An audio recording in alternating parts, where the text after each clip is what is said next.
Last week, Tim and I discussed how to kick off the second draft of his murder mystery novel. Tim's first drafts have, by design, large gaps in coverage, where scenes are described rather than written. During our discussion, I recognized that Tim's first drafts are like functional outlines. My epiphany was realizing, hey, I should do that too, to get a first draft done quickly. The next day, something was nagging me, like an old song you can't quite remember. Then it dawned on me that I had already learned this lesson. I searched our refills, and there was, dated September of 2023, proof of my past epiphany. We had called the concept Draft Zero, and it was, you guessed it, a functional outline in prose form, something to loosen the gears and get you moving forward on the story.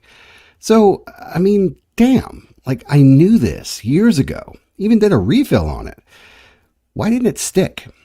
The old phrase, use it or lose it, comes to mind. I started listing what I did instead of novel writing in that 2+ years, and it's a long list of personal and professional accomplishments.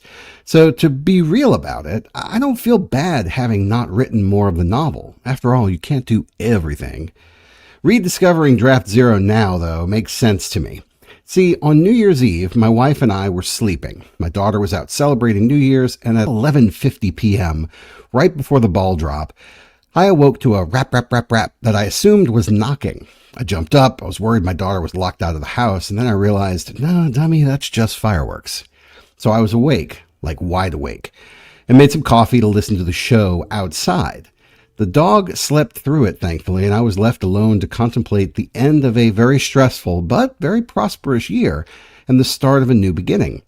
Before 3 a.m. on January 1st, I had made up my mind and started writing my novel's Draft Zero. Freeing is the best word I can muster. I used to feel so stifled by self-imposed constraints, which brought with them the gremlins of negative self-talk like, the prose is not good enough, Art, or where's this going, Art? Or you will never succeed, loser. But in Draft Zero, the negative self-talk kind of melts away. Draft Zero makes the work more fun and thus more achievable, and that is the magic potion I've always needed. Let's be clear, the draft itself, what little I have of it, is unpublishable. But that is kind of the point. Draft Zero frees me from assuming I have to be able to envision all the characters, the whole plot, every thematic point of the narrative, all at the same time in my head before I write a word. It makes sense why I couldn't do that before, because no one can do that. The bar was too high. An Olympian couldn't clear it. So let's catalog the Draft Zero process I will use in 2026.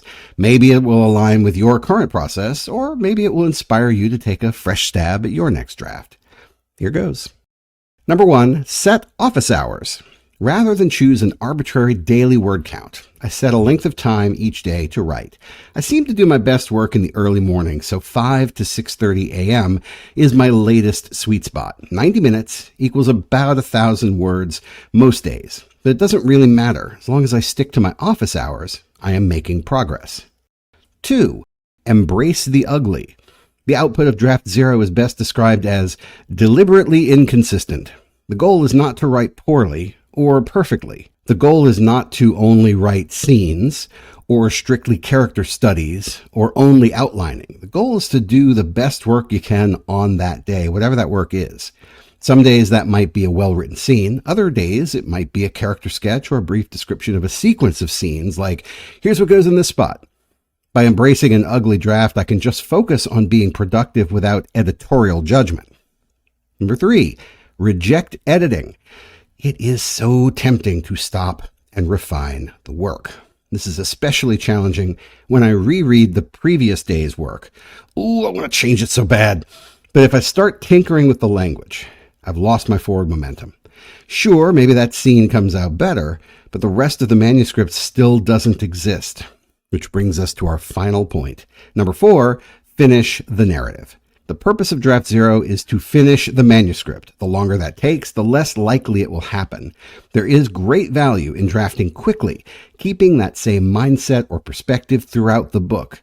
When we stop writing, we risk losing the thread of the narrative and ultimately losing momentum.